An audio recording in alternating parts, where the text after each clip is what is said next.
1MDB has sparked embezzlement and money laundering investigations across one of the at least biggest 10 corruption countries. scandals the world has ever seen. What may be the biggest financial scam in history. A number of corrupt 1MDB officials treated this public trust as a personal bank account. Follow us as we bring you into the courtroom where the biggest financial scandal in Malaysian history is being heard. By the Malaysian Insight, this is the Najib Razak 1MDB trial, and I'm Patrick Teo. Day 18 of proceedings was all about the bonds, Islamic bonds. It was the third day since Najib's lead counsel, Shafi Abdullah, began his cross-examination of former 1MDB CEO Sharul Halmi, and the lawyer today homed in on the 5 billion ringgit in bonds that was raised by AM Investment Bank for the Terengganu Investment Authority, or TIA. The bonds raised were sold to a Singaporean company called Actis Singapore Private Limited, which has ties to Joe Low. Actis bought them at a 700 million ringgit discount. This meant that TIA only received 4.3 billion ringgit of the 5 billion ringgit bond raised.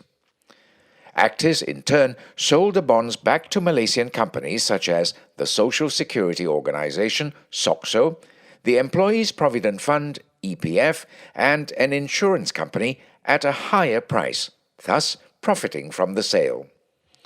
Sharul said he wasn't aware that the bonds were sold at a discount, although as CEO of the company, he was privy to this information. But, he said, he had never seen the documents pertaining to this, nor made any efforts to procure it.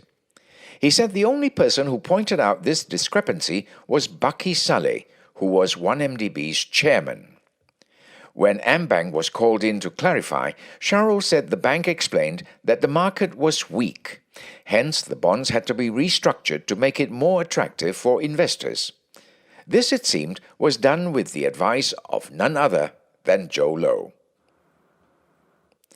On meeting with central bank officials about the bonds issuance, Sharul said it wasn't him. Instead, it was Joe and AmBank relationship manager Joanna Yu who attended the meeting. When Shafi suggested that the TIA board was probably under the impression that it was Sharul who met with the central bank, the witness agreed. "You didn't think it was important to let the board know that it wasn't you?" Shafi asked.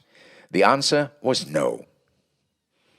The lawyer then asked if Sharul was aware that Joe made $120 million from the sale of the bonds. The answer was also a no. So, you might be wondering exactly how Joe made this money. Now remember, AmBank sold the bonds at a discounted rate. After Actis acquired them, it was sold to a company called Country Group Securities PCL, also at a discount. This company, Sharul said, belonged to Joe's father, Larry Low. From there, the bonds were transferred to Acme Time Limited. Acme was allegedly owned by Joe Low, but managed by a close associate, Eric Tan, although he is more fondly known as Fat Eric. Acme then sold the bonds back to Malaysian investors at full price with the help of AmBank, making a tidy profit of $120 million.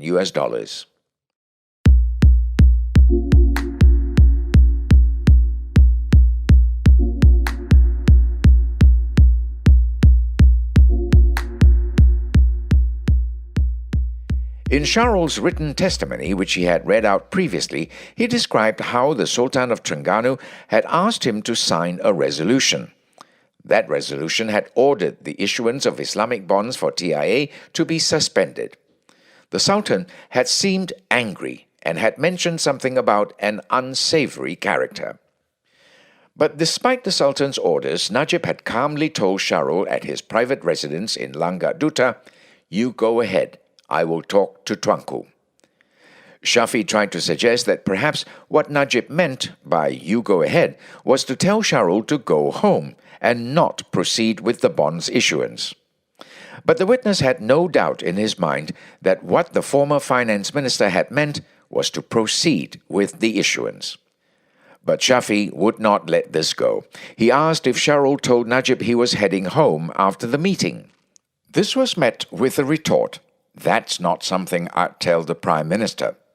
The courtroom broke out in laughter at his response. Sharul said his relationship with Najib was like Pipit and Engang, a sparrow and a hornbill, which symbolized a subordinate and a superior. Returning to the profit that Joe made from the sale of the bonds, Shafi had a soalan cepu mas, a grand prize question for Sharul. Now that you know that you didn't know about the fact that Joe made a profit right under your nose, do you have evidence that Najib was involved? No, I don't, Sharul replied. The lawyer pressed on. Given what you know now, can you say that the PM was involved in this? I can't speculate, came the reply. Shafi then suggested that Jolo was a rogue who operated on his own because he conned everybody. He even conned you, to which Sharul replied coolly, I don't have enough information. With that, Shafi concluded his questioning for the day.